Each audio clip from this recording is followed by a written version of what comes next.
J'espère que vous allez bien, j'espère que vous vous portez bien. Après Nasser Djen, ancien patron de la Direction générale de la sécurité intérieure de 2024 à 2025, plus exactement de début juin 2024 jusqu'à fin mai 2025, un autre haut gradé et un autre général-major lui aussi, Yahya Ali Ould Haj, qui était l'ancien patron de la gendarmerie algérienne, la gendarmerie nationale en Algérie, de août 2021 à avril 2025, et qui était l'un des hommes les plus forts du pays. Lui aussi, il est menacé de prison, il est sous enquête, et il risque de rejoindre les autres hauts responsables du pays, notamment généraux et généraux-majors et officiers supérieurs de l'armée et des services secrets algériens, dans la fameuse prison militaire de Blida. Après Nasser Djen, un autre poids lourd du régime Tebboune, parce que Yahya Ali Ould Haj était certes un militaire de carrière et un gendarme de carrière depuis l'époque de Bouteflika, du régime déchu de Bouteflika, mais il est devenu chef d'état-major des forces de la gendarmerie algérienne, la gendarmerie nationale entre 2020 et 2021. Ensuite, à partir de 2021, il est devenu patron de la gendarmerie algérienne et l'un des collaborateurs les plus proches et les plus fidèles et les plus importants de Saïd Chengreha, chef d'état-major de l'armée nationale et populaire, comme il collaborait, comme il était l'un des officiers militaires sur lesquels s'appuie beaucoup Abdelmajid Tebboune dans sa gouvernance du pays. Lui aussi, depuis sa mise à la retraite vers la mi-avril 2025, pour des raisons qui demeurent méconnues, puisque officiellement on n'évoque jamais les véritables raisons de son limogeage, nous les avons révélées certaines de ces raisons, à la fois des raisons clanique et politique, puisque Yahya Ali Ould Haj, Saïd Chengreha est très remonté contre lui parce qu'il avait des liens de proximité, il entretenait des liens permanents avec l'entourage et certains conseillers d'Abdelmajid Tebboune, notamment le secrétaire particulier de Tebboune,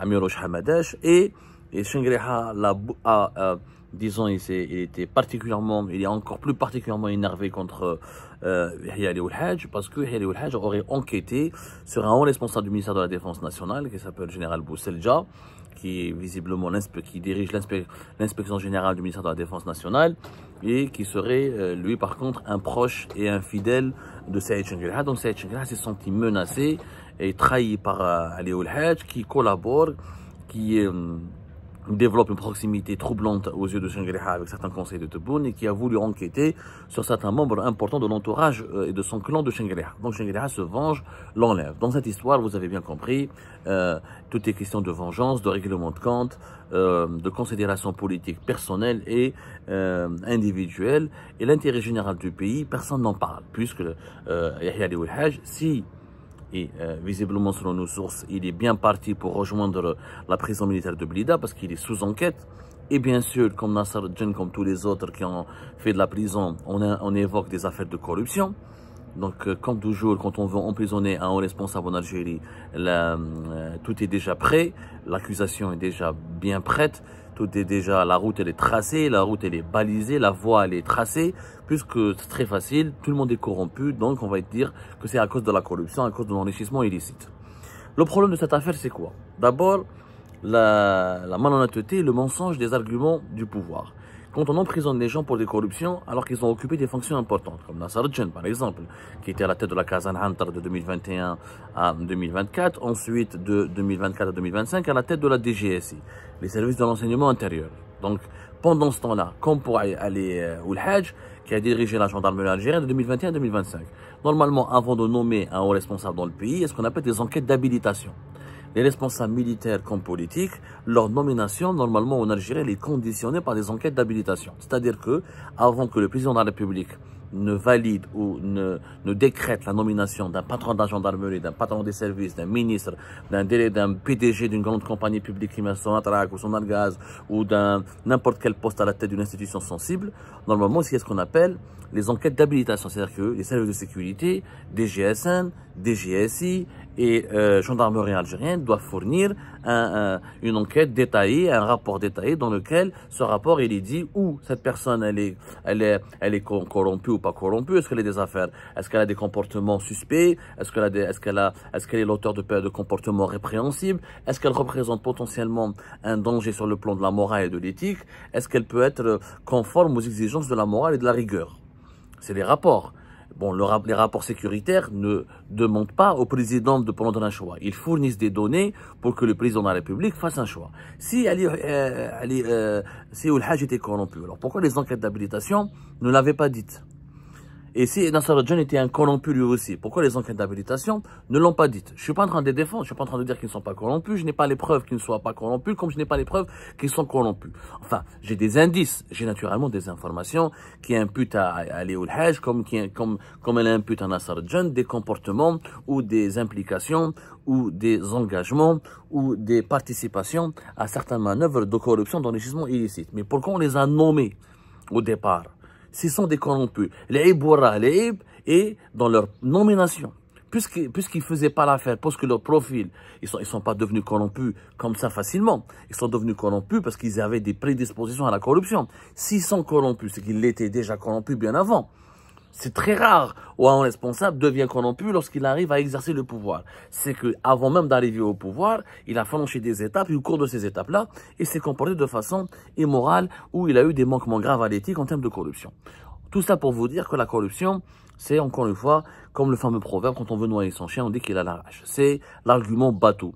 C'est un argument fourre-tout, un concept fourre-tout, pour justifier tout et n'importe quoi. On dit que son responsable est corrompu. En réalité, ils ne les jugent pas pour corruption, parce que quand ils les ont placés, quand ils ont décidé de les nommer et de leur donner des institutions, ils savaient très bien qu'ils étaient potentiellement corruptibles.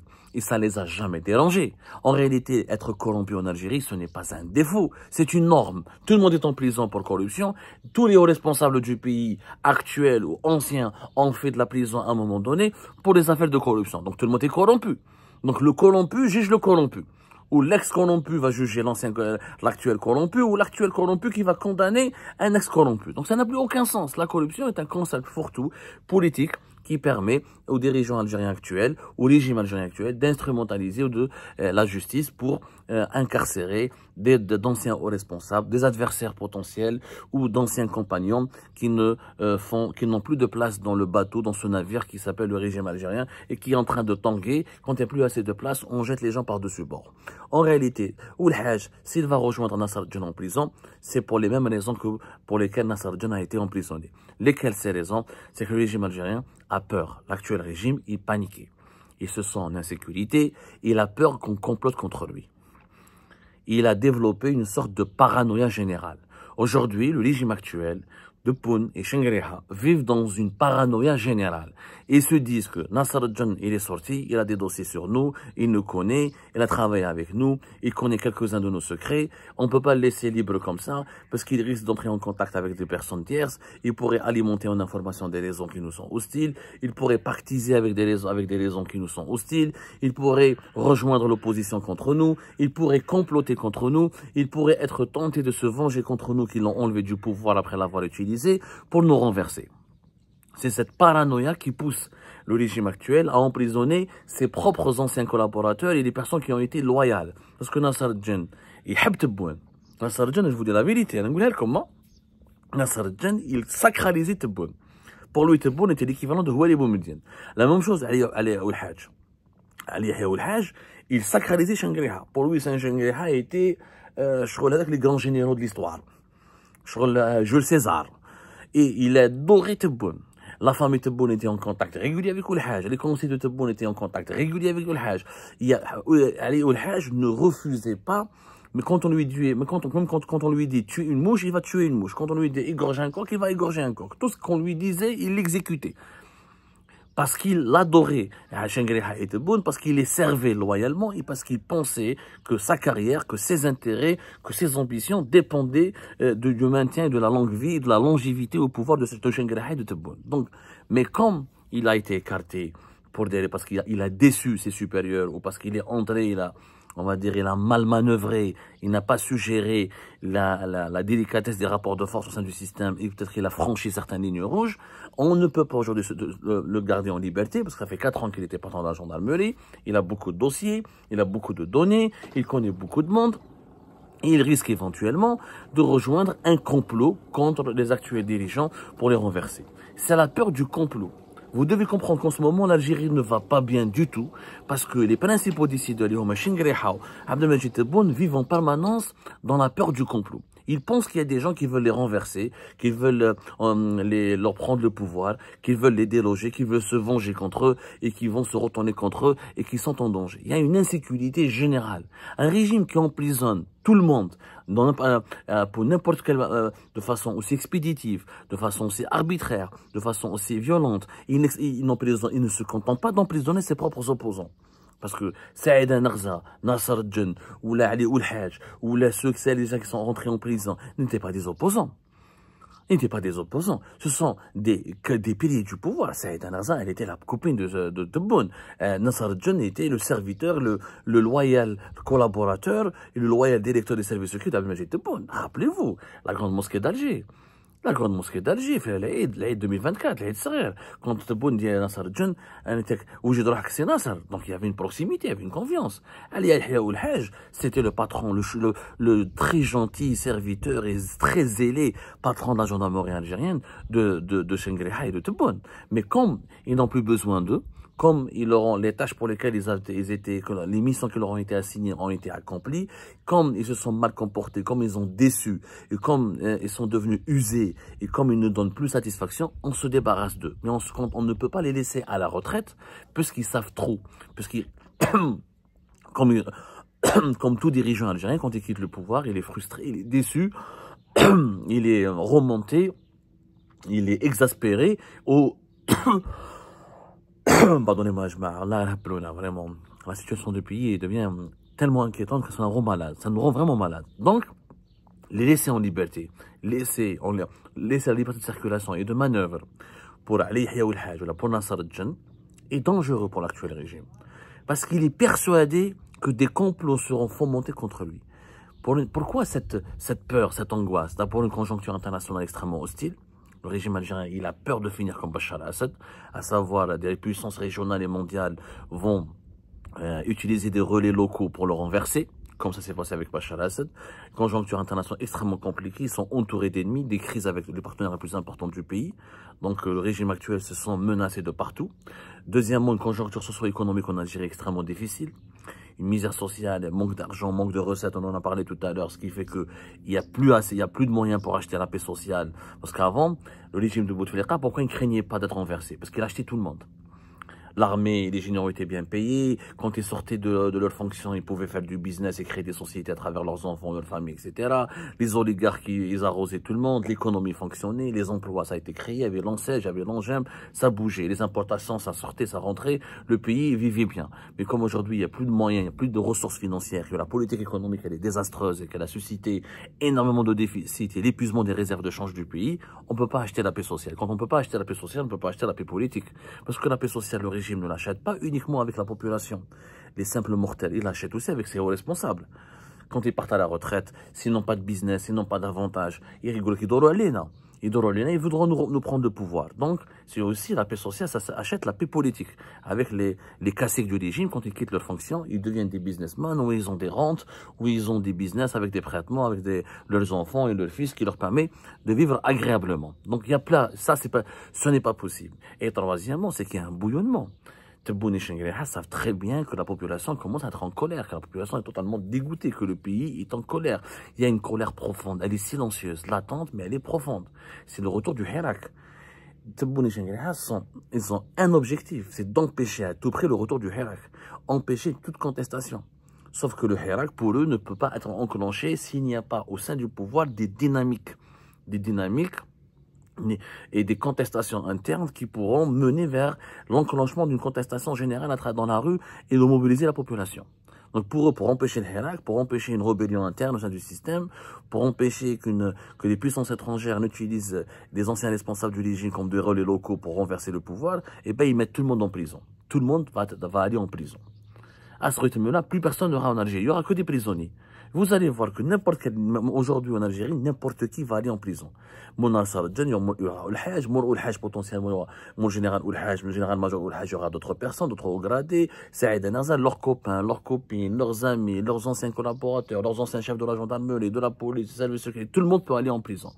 juste pour préserver la longévité du pouvoir. À un moment donné, ce pouvoir, il va devenir aveugle, il va devenir fou, il va mettre tellement du monde autour en prison qu'il va se retrouver isolé. Il va se retrouver isolé, il ne comprend pas que trop de persécution tue la persécution. La persécution, elle marche quand elle est à dose limitée, mais quand elle est excessive et exagérée, elle va tuer la répression et ses effets seront, comme on dit en communication, un effet boomerang. C'est-à-dire, ça va finir par provoquer l'effet contraire qui est recherché.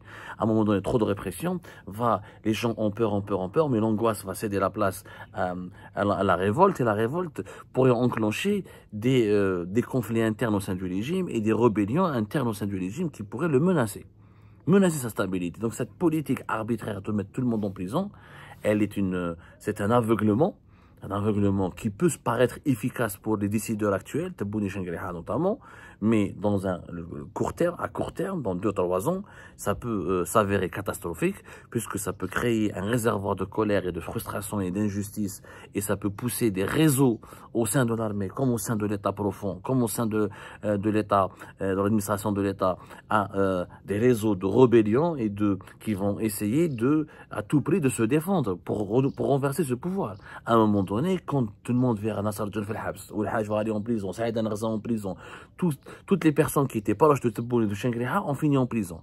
Donc comment voulez-vous que les autres ne prennent pas peur? Et par peur, ils pourraient se défendre, ils pourraient anticiper les événements et essayer de mettre en place des manœuvres pour déstabiliser Tebboune et Chengheleha avant que Tebboune et Chengheleha ne mettent tout le monde en prison. Parce que si tout le monde finit en prison, là, le pays n'est pas tenable, ne peut pas résister au choc interne comme au choc externe.